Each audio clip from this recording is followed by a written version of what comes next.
자, 여러분 반갑습니다. 20강 수업을 시작하겠습니다. 지난 17, 18, 19강 내용을 또 교과서로 복습하는 시간인데요. 여러분들 교과서 다 펼치셨죠, 그죠? 그래서 영상 보시면서 같이 복습하고 또 필기하고 정리하도록 하겠습니다. 자, 이번 여러분들 복습하는 내용은 이제 호르몬과 항상성 조절 그리고 병원체 요 내용입니다. 자, 밑으로 내려가 볼게요. 자, 이처럼 두 번째 줄. 사람의 몸은 환경이 변하더라도 체내 상태를 일정하게 유지하는데 이것을 항상성이라는 단어를 썼었습니다. 항상성. 기억하시고요. 이 항상성을 유지하는데 여러분들 밑에 보시면 내분비계와 펜이 색깔이 오케이.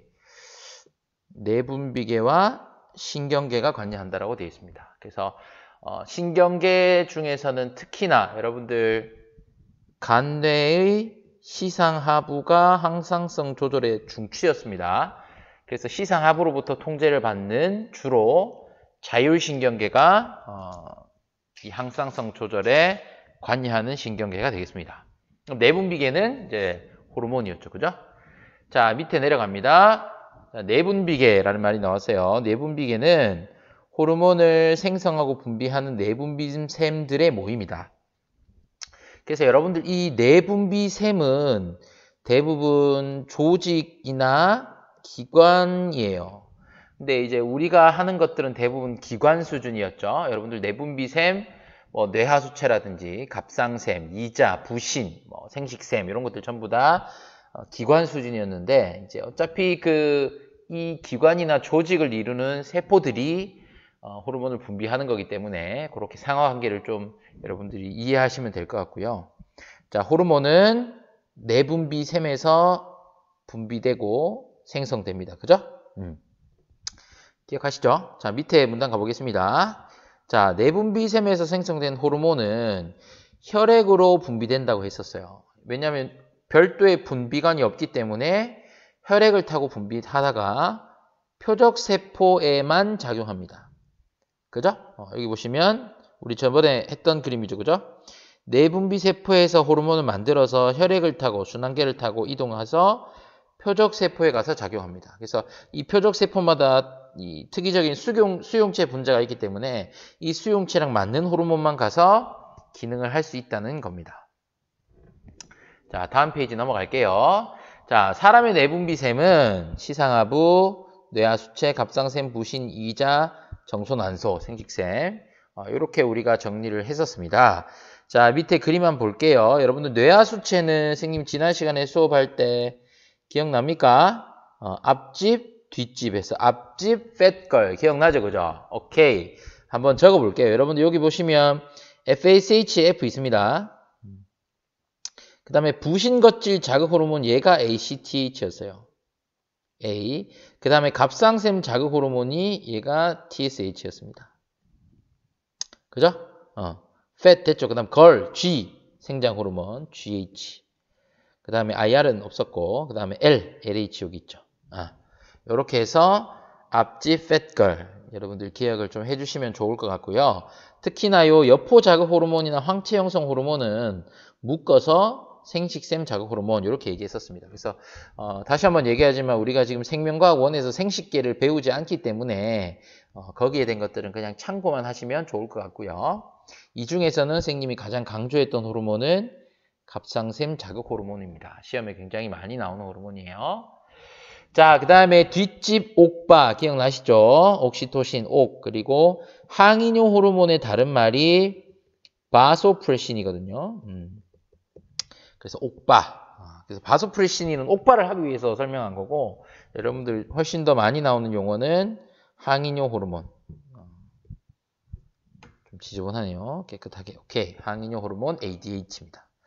이렇게 여러분들이 이름과 기능들 좀 매치를 잘 시켜주시고 마찬가지 항이뇨 호르몬이 굉장히 중요한 호르몬입니다.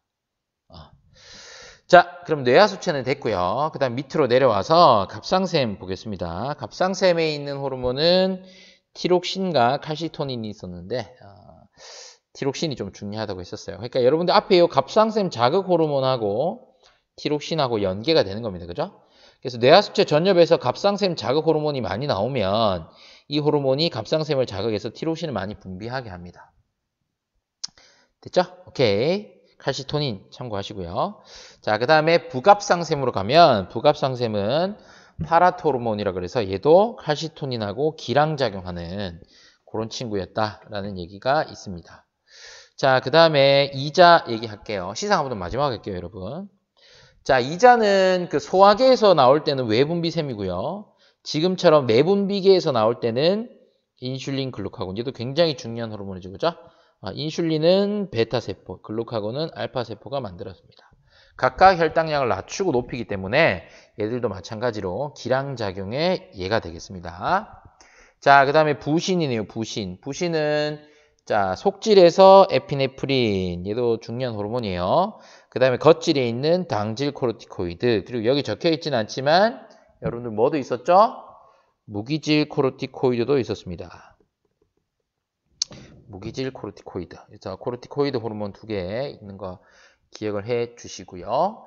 자, 그 다음에 정소, 난소인데 요거는 여러분들 그냥 읽고만 넘어갈게요.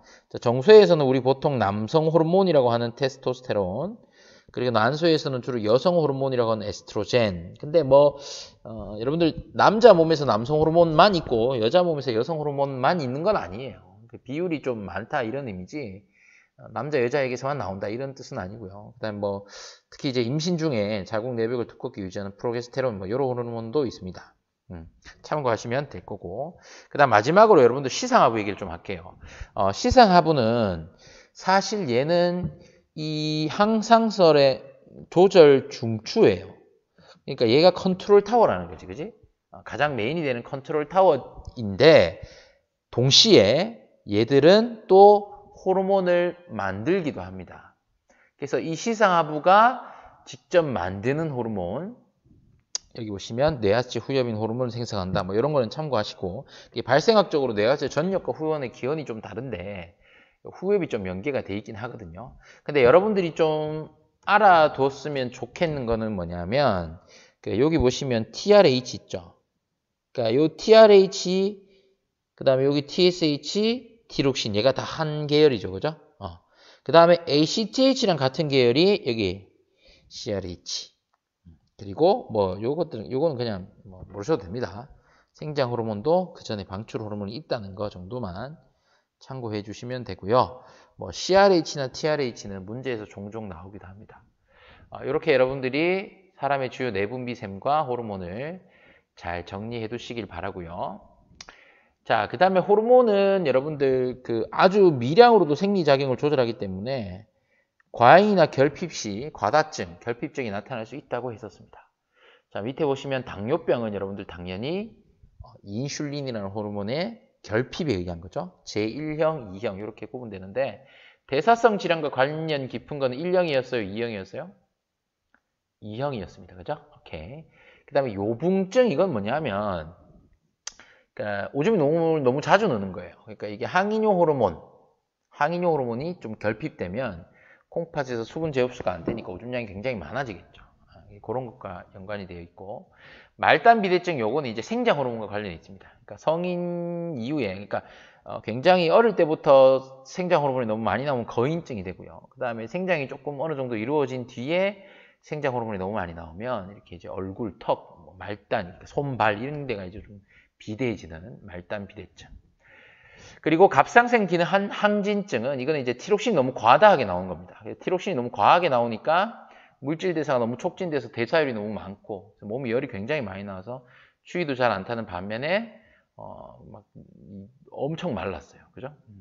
막 눈도 거의 튀어나올 정도로 막 돼 있고 전부 다 이게 호르몬의 과다 혹은 결핍에 의한 질병들입니다.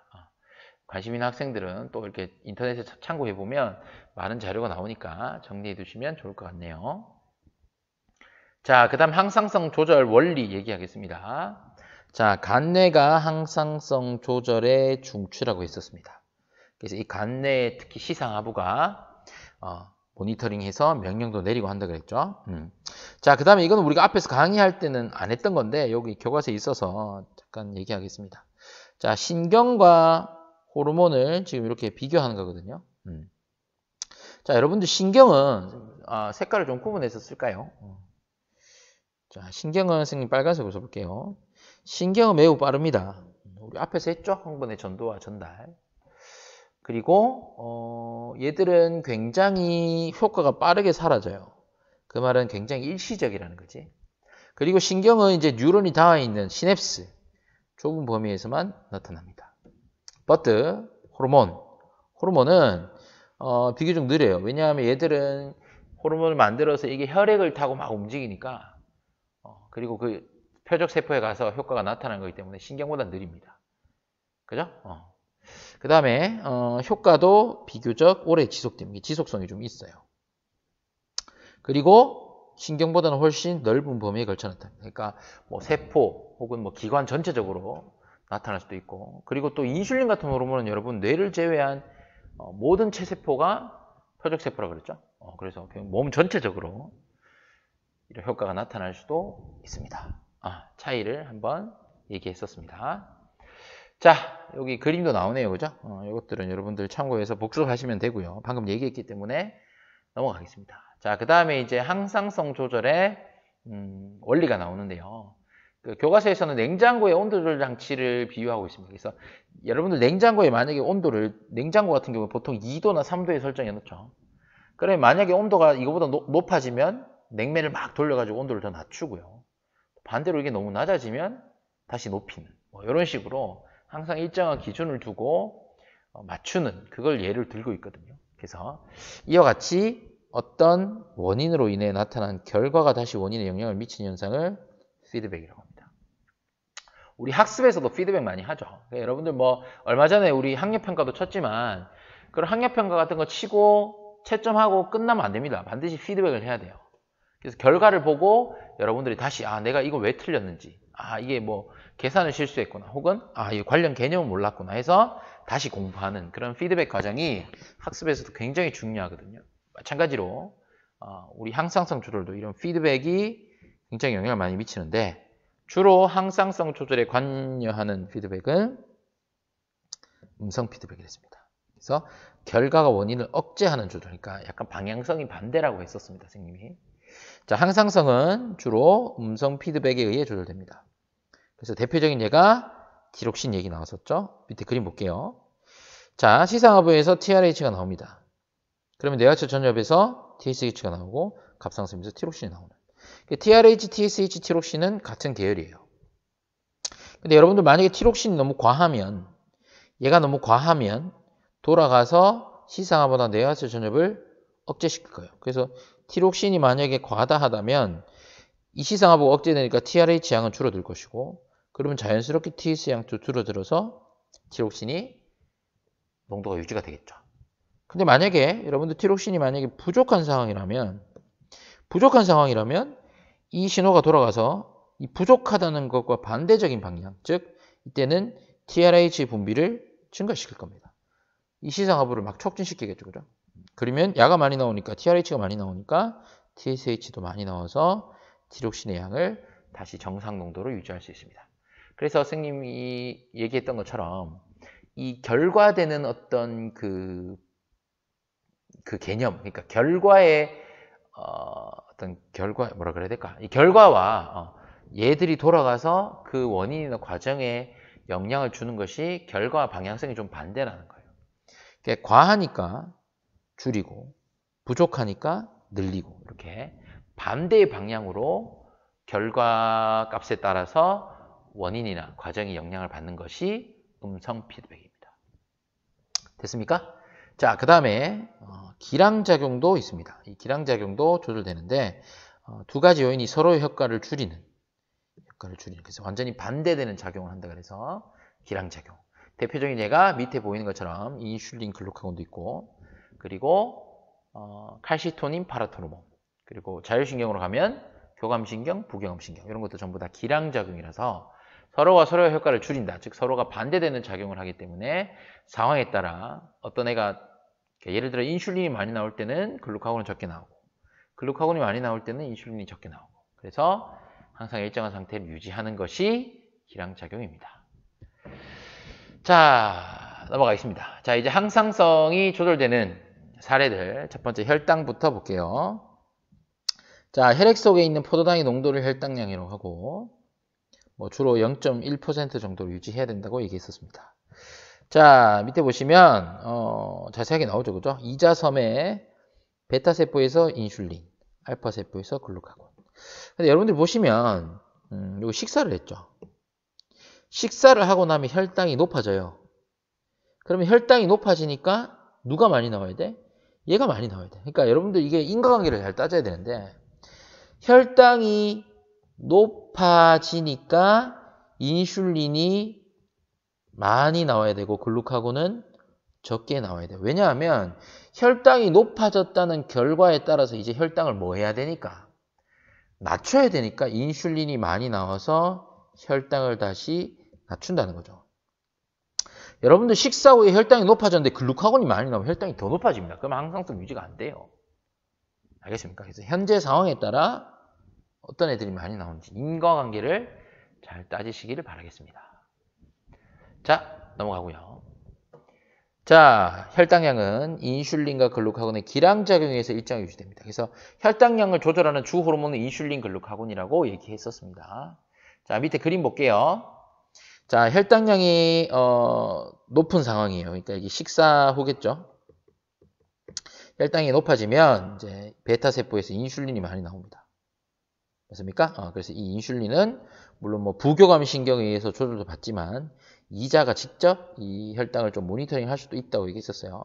그래서 인슐린이 체세포가 주변에 있는 혈액에 흐르는 당을 흡수하게 하고 혹은 간에서 포도당을 글리코젠으로 합성시켜서 혈중 포도당 농도를 낮춥니다. 이게 이제 결과예요. 그러니까 현 상황이 이런 상황이니까 인슐린이 나와서 포도당을 다시 낮추니까 혈중 포도당 농도를 일정하게 유지할 수 있다라는 거고요. 자, 그 다음 밑에 만약에 이제 그 운동 시에 예를 들어서 운동 같은 걸 할 때 혈중 포도당 농도가 감소합니다. 그렇죠? 그러면 알파 세포가 글루카곤이라는 호르몬을 분비해서 저장되어 있던 글리코젠을 분해해서 포도당으로 혈액에 쫙 뿌리고 그러면 결과적으로 다시 농도가 증가해서 일정한 상태를 유지할 수 있는 요게 메인입니다. 자, 그 다음에 이거 말고도 부신 속질에서 분비되는 에피네프린, 겉질에서 분비되는 당질 코르티코이드 요 두 친구도 혈당을 조절한다 그랬죠. 하지만 얘들은 좀 부수적인 거고요. 메인은 인슐린 글루카곤에 의한 조절이지만 혈당이 좀 부족할 때 에피네프린이나 당질 코르티코이드도 혈당을 좀 높일 수 있습니다. 하지만 얘들은 조금 어떤 평상시 노멀한 상태라기보다는 좀 스트레스 상황이나 특수한 상황이기 때문에 조금 선생님이 부수적으로 얘기를 하는 거고요. 하지만 이런 것도 있다는 것을 아셔야겠죠? 에피네프린이나 당질 코르티코이드. 얘들은 둘 다 혈당량을 높이는 친구들입니다. 됐습니까? 나머지 짜지구리한 것들은 여러분 다 읽어보세요. 교과서 정독하셔야 됩니다. 자, 두 번째 체액의 삼투압조절 가겠습니다. 자, 여러분들 선생님 강조했었습니다. 삼투압은 뭐에 비례하기 때문에? 농도에 비례하기 때문에 여러분들 앞으로 삼투압이라는 용어 나오면 농도로 바꿔서 생각하는 게 훨씬 이해하기 편하다라고 얘기했었습니다. 그죠? 자, 그리고 이 삼투압 조절에 관여하는 주된 호르몬은 항인효 호르몬. 그래서 항인효 호르몬에 의해서 수분이 제흡수를 조절하는 것 가지고 삼투압 조절을 우리가 설명을 했었습니다. 뒷집 옥바죠, 옥바. 뇌하초 후엽에서 분비되고. 그리고 얘들은 콩팥에 가서 일을 합니다. 자, 보세요. 무기염료의 섭취량이 많아지거나 여러분들 짠 음식을 먹거나 땀을 많이 흘려서 체내 수분량이 감소하면 이게 이제 현재 상황이에요. 그럼 현재 상황에 체내 수분량이 감소하면 결과적으로 체내 수분량을 높이면 됩니다. 이해돼요? 자, 그럼 이걸 좀 바꿔서 적어보자, 얘들아. 체내 수분량이 감소했다는 것은 수분량이 줄면 농도는 어떻게 돼? 높아지지. 그럼 이거를 여러분들이 삼투압이 증가했다고 매치시킬 수 있어야 돼. 이해되겠니? 체내 수분량이 감소했다는 거를 여기 옆에 있네. 삼투압이 증가했다는 걸로 바꿔서 생각하면 돼요. 그러면 결과적으로 삼투압이 증가했으니까 삼투압을 어떻게 해야 돼? 낮춰야 돼. 이 삼투압을 낮추는 얘가 내가 하고 싶은 목적이야. 자, 맞죠? 현재 상황이에요. 그리고 결과가 이렇게 나와야 돼. 그러면 높아진 삼투압, 즉 농도가 높아졌는데 이걸 낮추려면 물을 많이 끌어당겨야 돼요. 그럼 뭘 하면 됩니까? 중간에 과정은 항인용 호르몬이 많이 나오면 되죠. 항인용 호르몬의 분비가 촉진돼서 콩팥에서 수분 제흡수를 촉진해서 물을 쫙 혈관 쪽으로 끌어당기니까 결과적으로 삼투압이 감소되는, 즉 농도가 줄어든다는 거예요. 이 파란색을 쓴 게 과정입니다. 그래서 현재 상황 첫 번째, 그래서 이런 과정 두 번째를 거쳐서 세 번째, 이런 결과를 얻는다. 항상성 유지 측면에서 인과관계를 잘 따지는 게 굉장히 중요합니다. 그리고 또 하나의 과정으로 갈증 유발, 이런 것도 있죠. 갈증이 유발돼서 수분 섭취를 하면 내 몸 안에 물이 많이 들어오니까 체액의 삼투압이 다시 줄어들겠죠. 됐습니까? 밑에는 반대니까 뭐 따로 표시하진 않겠습니다. 반대로 체내 수분량이 너무 많으면 항인용 호르몬이 적게 나와서 콩팥에서 수분을 재흡수 안 하니까 오줌으로 굉장히 많이 나간다는 뜻입니다. 밑에 있는 그림 여러분들 참고하시고요. 그 다음에 뭐 요거 얘기 좀 할게요. 여러분들 여기 보시면 지금 요 한 가지만 하나만 할게요. 자, 감소한 경우 하나만 봅시다. 이번에는 자, 체액의 삼투압이 감소했어요. 그냥 삼투압이 감소했다는 것은 농도가 줄었다는 뜻이죠. 그러면 물이 충분하다는 뜻입니다. 물이 충분하고만. 그러면 ADH는 적게 나오는 거야. 내 몸에 물이 많으니까 굳이 ADH가 많이 나와서 콩팥에서 물을 쫙 끌어당길 필요가 없어요. 그럼 ADH 분비량이 감소하니까 얘가 적게 나오면 생각해 보세요. 오줌량이 증가합니다. 왜? 물의 제흡수를 줄어드니까. 오줌량이 증가하죠. 오줌의 양을 물어볼 수도 있고요. 반면에 이렇게 물어보면 어떻게 될까요? 오줌의 삼투압은 어떻게 된다고 얘기해야 될까요? 이게 체액의 삼투압이 아니라 오줌의 삼투압을 묻거든요. 기출에서는 이런 걸 많이 물어봐요. 그럼 여러분들 이것도 어려운 게 아닙니다. 오줌의 삼투압을 뭘로 바꿔? 농도로 바꿔. 그럼 얘들아, 오줌량이 증가했다는 건 오줌의 대부분이 뭐니? 물이잖아. 그럼 오줌의 양이 늘었다는 거는 오줌의 삼투압, 오줌의 농도는 줄었다는 뜻이야. 그래서 이 두 개가 같은 용어예요. 여러분들 우리가 오줌의 양이 증가했다고 표현할 수도 있지만 오줌의 삼투압이 감소했다고 표현할 수도 있어야 된다는 거예요. 이해되겠습니까? 그래서 내가 현재 물이 충분하니까 ADH가 적게 나오네. 그래서 수분 제흡수를 별로 안 해. 그럼 오줌량이 증가됐습니다. 혹은 오줌의 삼투압이 줄었습니다. 표현을 다르게 할 수 있다는 거예요. 의미는 같습니다. 그럼 결과적으로 다시 체액의 삼투압은 증가하죠. 체액의 삼투압. 그래서 체액의 삼투압을 묻는지 오줌의 삼투압을 묻는지 이걸 여러분들이 잘 구분하셔야 되고, 결국 삼투압을 농도로 바꿔서 생각하면 이해하기 쉽다. 이렇게 설명하겠습니다. 자, 마지막이에요. 체온입니다. 자, 체온은 여러분들 체온은 굉장히 중요합니다. 여러분들 우리 몸 자체가 여기 나와 있지만 효소의 주성분이 단백질이고 단백질의 온도에 따라 활성이 크게 변하기 때문에 고온인 경우는 굉장히 위험합니다. 반대로 저온도 위험해요. 그래서 체온을 일정하게 유지하는 것은 생명 유지에 너무나 중요한 요소입니다. 자, 체온을 일정하게 유지하기 위해서는 열 생산량과 열 발산량을 조절합니다. 여기서 열 생산량을 열 발생량 이렇게 표현해야 되고, 열 발산량을 열 방출량 표현에 따라 좀 다르게 하는데 의미만 잘 이해하시면 됩니다. 자, 체온이 낮을 때 한번 볼까요? 체온이 낮을 때 열 생산량을 늘리면 되죠. 보일러 켜고 열 발산량을 줄여, 즉 문 닫으면 됩니다. 그러면 다시 체온이 높아져요.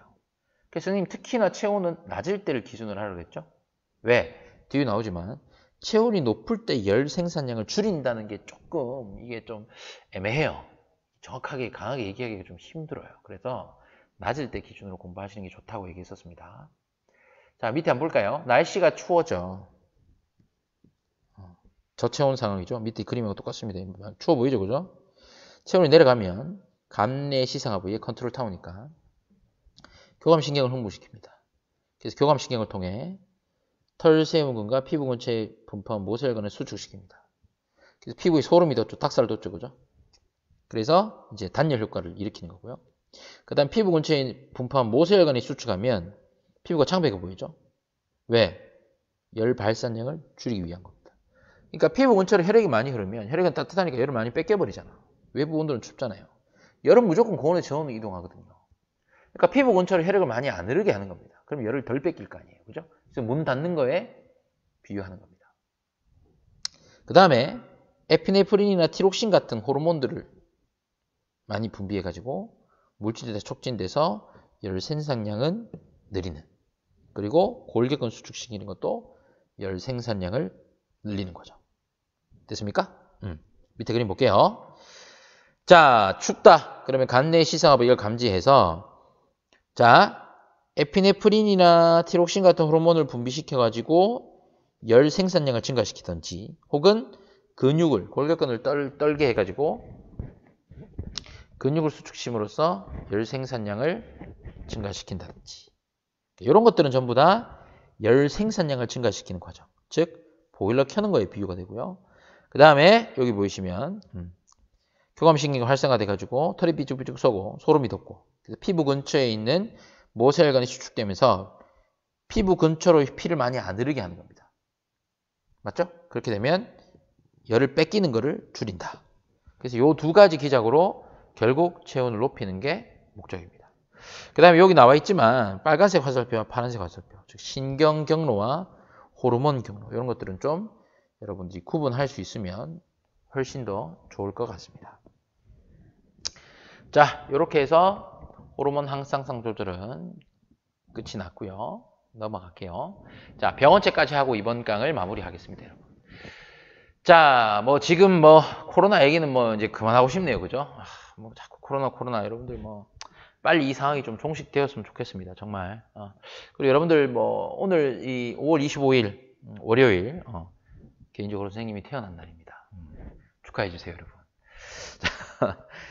오늘 선생님이 태어난 날인데 그래서 아침에 어머니한테 전화 한 통 했습니다. 사실 총각 때는 또 어릴 때는 생일이면 내가 축하를 받잖아요, 그죠? 근데 선생님이 결혼을 하고 아기를 놓고 또 아빠가 돼 보니까 사실 생일은 부모님이 축하받는 날인 것 같아요. 특히 또 직접 낳느라고 고생한 엄마가 축하를 많이 받아야 될 것 같습니다. 그래서 오늘 아침에 출근하는 길에 신호가 잠깐 걸렸을 때 어머니한테 전화해서 엄마 낳아줘서 고마워요 이렇게 한마디 하니까 어머니 굉장히 좋아하시더라고요.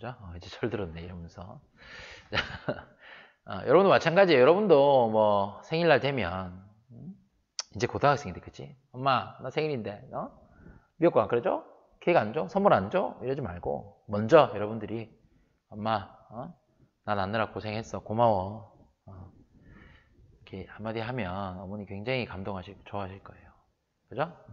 그럼 이제 또 부수적으로 여러분들 뭐 선물이라든지 용돈 이런 거는 그냥 따라오는 겁니다. 그죠? 그거를 목적으로 이렇게 하면 안 되지만 진심 어린 감사와 이런 거에는 당연히 이런 보상이 따라옵니다, 여러분.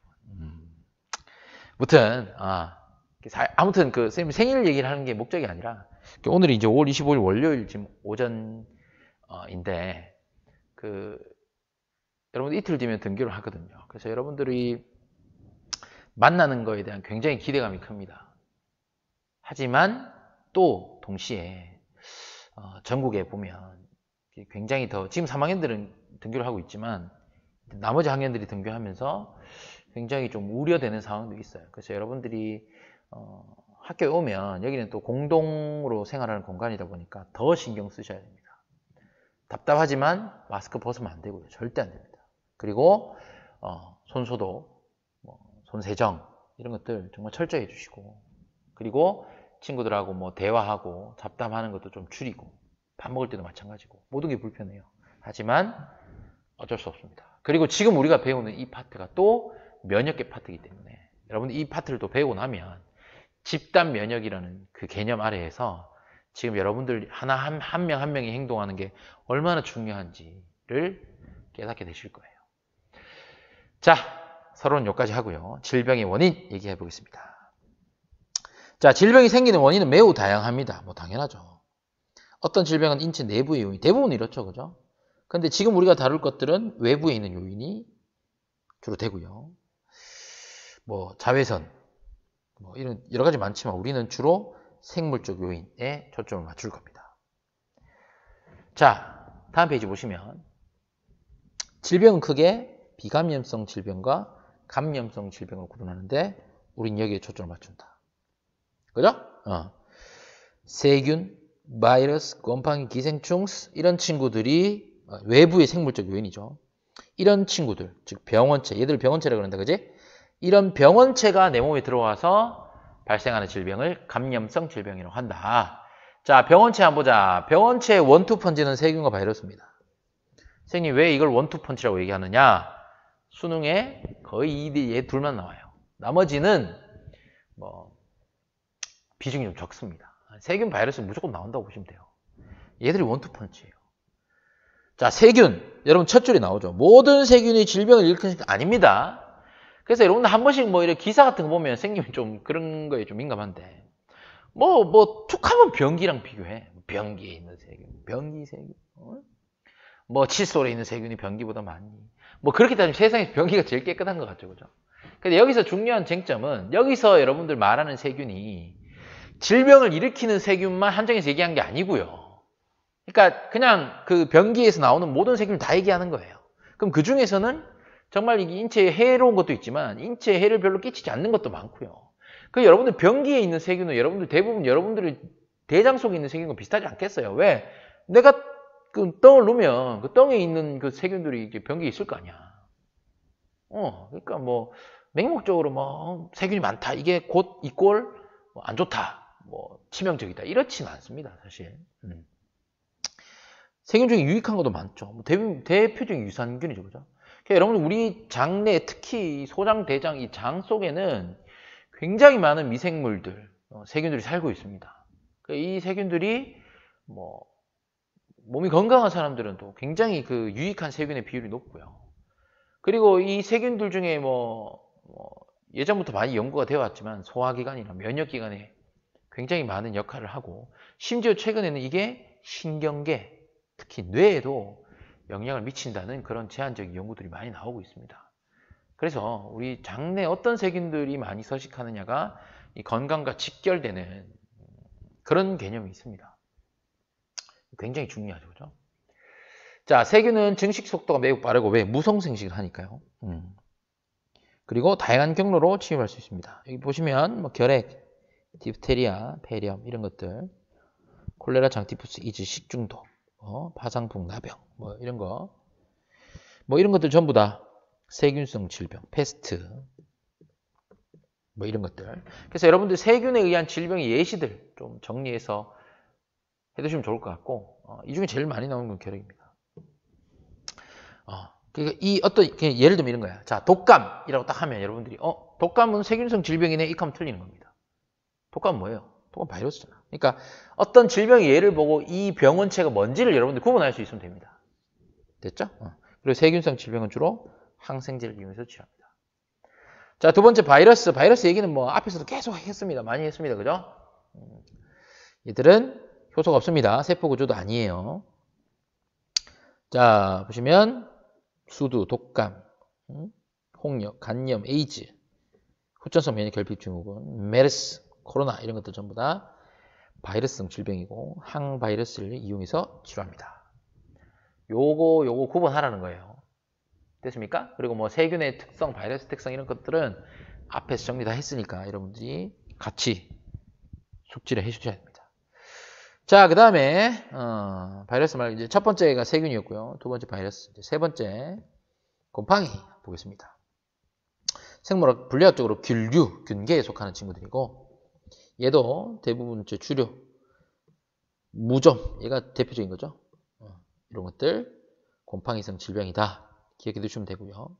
네 번째가 이제 원생 생물, 대표적인 질병 말라리아입니다. 수면병 이런 것들. 그리고 이제 말라리아는 모기 얘기했었는데 이 모기는 전달자, 매개체 역할을 한다 그랬죠.